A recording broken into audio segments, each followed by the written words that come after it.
Hello Mina, One Piece chapter 1087 telah rilis dengan judul Battleship Bag. Judul ini mengacu pada Garp, sang pahlawan angkatan laut, bersama mantan muridnya, yaitu Kuzan, sebagai seorang guru dan murid, yang sekarang justru harus berhadapan satu sama lain untuk membela kepentingan dari masing-masing pihak. Garp datang ke Pulau Hachinosu dengan tujuan untuk menyelamatkan Koby yang merupakan muridnya dan telah dianggap sebagai masa depan angkatan laut. Sementara Kuzan yang kini telah menjadi bagian dari bajak laut Kurohige.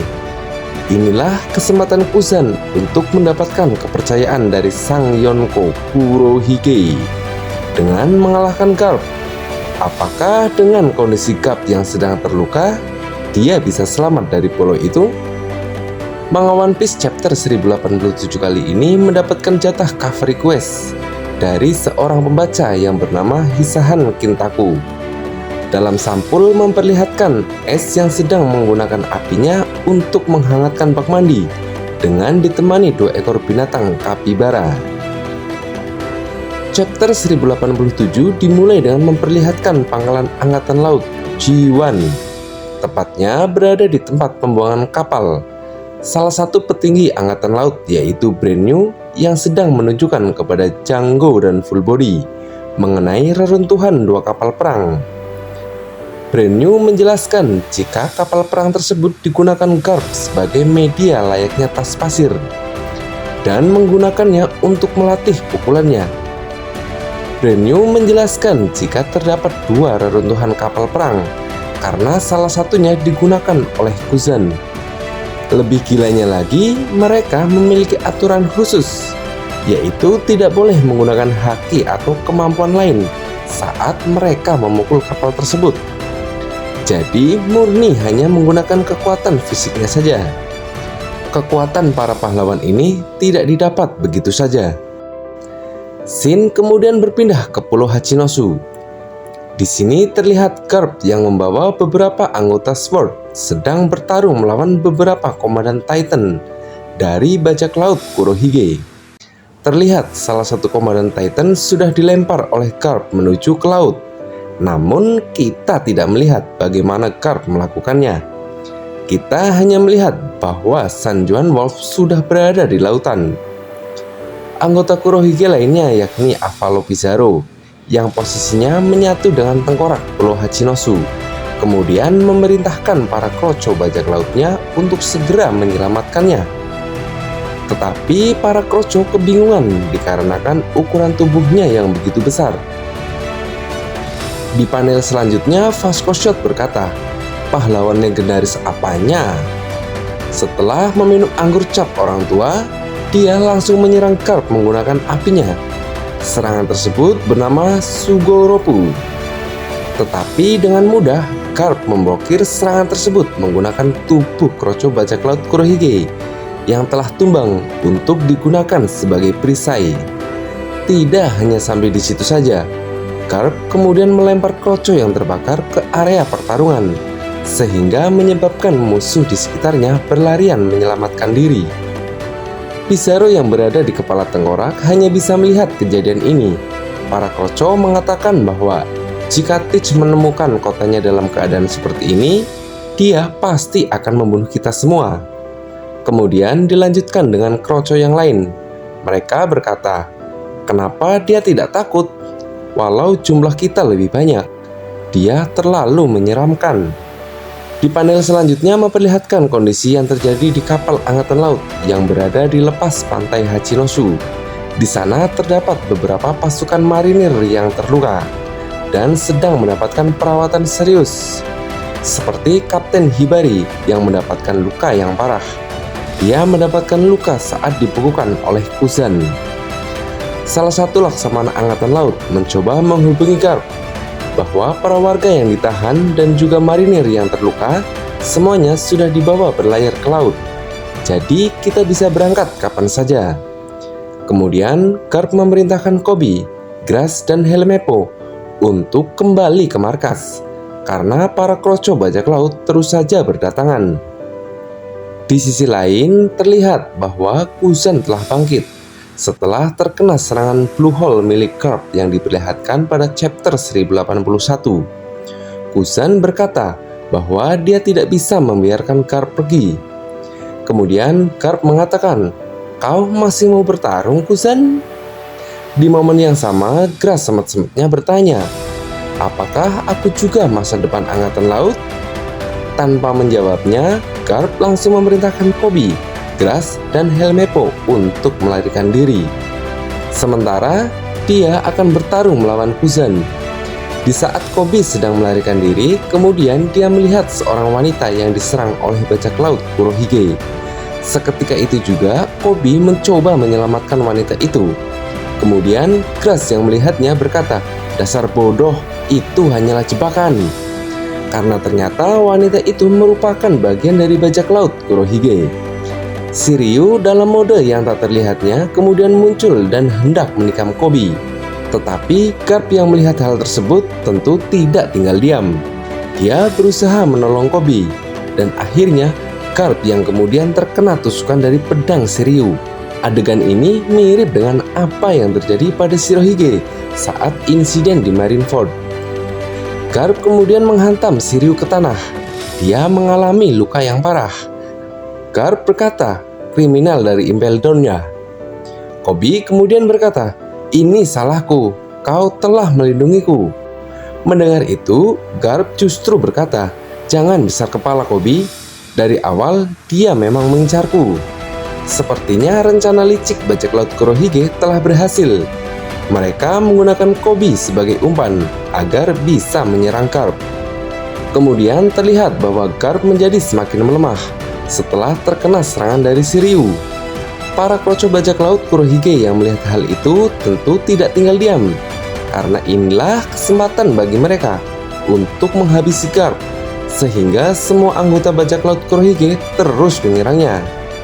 Scene lalu berpindah dan memperlihatkan harga buronan Garp versi Cross Quill, yaitu senilai dengan 3 mahkota, di mana masing-masing mahkota bernilai 1 miliar berry, atau setara dengan 3 miliar berry. Jumlah tersebut sama dengan para admiral angkatan laut. Jika kalian menyadarinya, bounty untuk angkatan laut yang diberikan oleh Cross Quill sebelumnya diperlihatkan dengan menggunakan sistem bintang, di mana Koby sendiri mendapatkan 5 bintang, yang setiap bintangnya senilai dengan 100 juta berry. Kembali ke pertarungan Garp dan Kusan. Pada panel ini terlihat Kusan yang sudah bersiap menyerang Garp dengan tinjunya, yang juga sudah dilapisi dengan advance armamen haki. Teknik itu bernama Ice Glove. Di sisi lain, Garp juga telah bersiap. Kemudian scene berpindah dan memperlihatkan sebuah flashback mengenai pertemuan pertama antara Garp dan Kusan. Untuk timeline pertemuannya tidak dijelaskan pada chapter kali ini, tetapi terlihat Garp masih sangat muda. Kusan muda kemudian meminta Garp untuk menjadikannya sebagai murid, tetapi Garp mengatakan kepada Kusan untuk pergi dan berlatih dengan instruktur marinir yang lain. Namun Kusan justru menolaknya dan tetap pada keinginannya. Akhirnya Garp berkata, "Berisik, pergi sana." Kemudian Kusan mencoba melakukan hal yang sama seperti apa yang dilakukan oleh Garp, yaitu dengan memukul kapal perang. Tetapi kesepakatannya tidak boleh menggunakan haki. Dan Kusan pun menjawab, "Aku memang tidak bisa memakainya." Itu artinya saat timeline tersebut, Kusan sepertinya belum mempelajari tentang haki. Kemudian seiring berjalannya waktu, pukulan Kusan menjadi semakin kuat, hingga suara pukulannya sekeras pukulan dari Garp. Lama-kelamaan hubungan antara Garp dan Kusan semakin dekat. Bahkan Garp sudah tidak sungkan lagi untuk mengeluh tentang keluarganya kepada Kusan. Kemudian Garp berkata, "Cucuku mengatakan bahwa dia akan menjadi seorang bajak laut. Tentu saja aku tidak akan membiarkannya." Kusan terlihat terganggu oleh Garp. Kemudian dia memberikan jawaban yang cukup mengejutkan. Kusan berkata, "Itu bukan masalahku." Kembali ke timeline saat ini, Kusan mengatakan, "Sepertinya kau membesarkan musuh yang cukup merepotkan." Garp kemudian menjawab dengan berkata, "Kau salah sangka, dasar murid bodoh." Panel lalu memperlihatkan Garp dan Kuzan saling mendaratkan pukulan di wajah mereka dengan menggunakan hakinya, sehingga menciptakan ledakan besar. Dan kita pun melihat petir hitam dari benturan haki mereka. Dan hal itu membuat keduanya akhirnya terlempar. Jadi sudah dapat dipastikan jika Kuzan juga melapisi tinju esnya menggunakan Advance Armament Haki. Kemudian dapat dilihat jika tinju antara keduanya bisa dikatakan sudah memiliki kekuatan yang seimbang. Melihat itu, Koby lalu berteriak, "Wakil Admiral Garp!" Di panel selanjutnya memperlihatkan Garp yang sedang berbaring di tanah. Dan para kroco bajak laut Kurohige mengatakan, "Harapan kalian untuk kabur sangatlah kecil, dasar brengsek.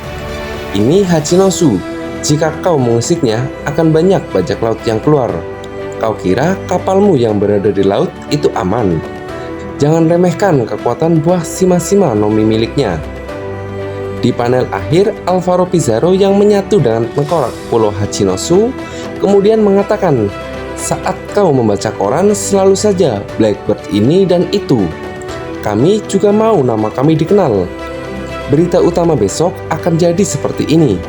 Wakil Admiral Garp yang ternama ditemani beberapa prajurit elit muda yang berusaha menyelamatkan pahlawan Marine, Kapten Koby, telah tewas secara tragis di Pulau Bajak Laut oleh kekuatan mengerikan Komandan keempat Bajak Laut Kurohige, Alvaro Pizarro.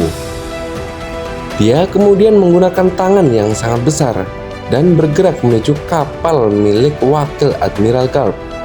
Sepertinya jika dilihat dari ukuran tangan itu, akan sangat mudah untuk menghancurkan kapal milik Garp. Dengan kondisi yang semakin melemah, Garp mengatakan kepada Koby, "Jangan terbawa emosi, keadilan pasti akan menang." Jika dilihat dari keadaan Garp, memang benar keadaannya sudah mulai melemah. Tetapi tidak menutup kemungkinan jika Garp nantinya masih sanggup untuk melanjutkan pertarungan. Mungkin hanya butuh ngopi-ngopi dulu kali ya. Atau mungkin Koby, Grass, dan Helmeppo akan membawa Garp untuk kabur dari pulau itu. Bisa saja kan? Tapi memang sih kemungkinannya kecil.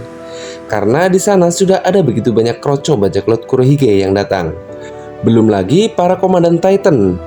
Dan terlebih lagi Kuzan yang di panel akhir juga tidak diperlihatkan kondisinya.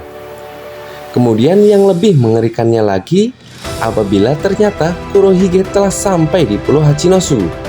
Jika itu terjadi, sepertinya memang sudah tidak ada jalan lain untuk bisa kabur dari Pulau Hachinosu. Oke, untuk minggu depan One Piece akan mendapatkan jatah Color Spirit untuk merayakan ulang tahunnya yang ke-26. Dan minggu besok One Piece tidak libur.